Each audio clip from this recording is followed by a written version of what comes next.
Here we have a 4S. We're gonna run some data testing. See what we're showing. Our RCATs 1 and 2. So this one's running a little bit too lean. And then of course our camshaft deviation, we got 1 and we have 2. So that looks pretty good. And then that's our over rev report. So we're in the back here. We want to be around 5 or over. We're pretty low. The air oil separator slightly under. Okay, that's not good because we're going to start to have problems with oil getting into the intake, because if it's failing in the low, it could go actually to the high and go max.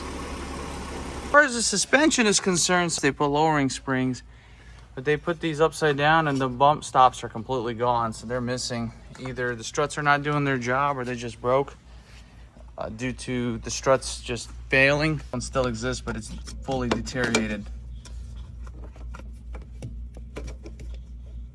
Completely deteriorated right there, just coming off on the driver's side. So that's with the suspension. So we have it on the lift now. Also the tire, the rotation is wrong, pointing the opposite way. We need to be clockwise, so what we need to do is just swap the wheels back and forth, but that's not good for handling. So we're gonna come down to the axles here. All our boots are destroyed. They're spewing grease, and pretty much something we see on Porsches that are over 20 years old. For the axles, I didn't show the inner sections of the axles and all that spewed grease. So this will need to be redone. But these struts are pretty old. They just wear out over time. Now the front ones are usually gonna wear out, take the most amount of abuse. Let's look at the water pump. We have original, got some little rust here that's been forming, a bit of seepage over time. Water pump is old as well, so recommended every 5 years, 50,000, whichever comes first, to prevent the impeller coming apart and failing. The coil packs, they're original, they have little cracks in them.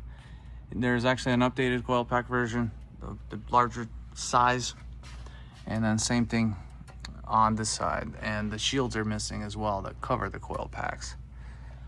This is also unbolted here. And then the pipe here, and that goes on the bracket here, is not attached. So it's gonna create a wear situation right here as it's coming in contact with the metal. So we could rebuild them if they're not too far gone, as long as they're not worn out already. But that's definitely needed to be done. Now the lips here on the rotors are pretty significant.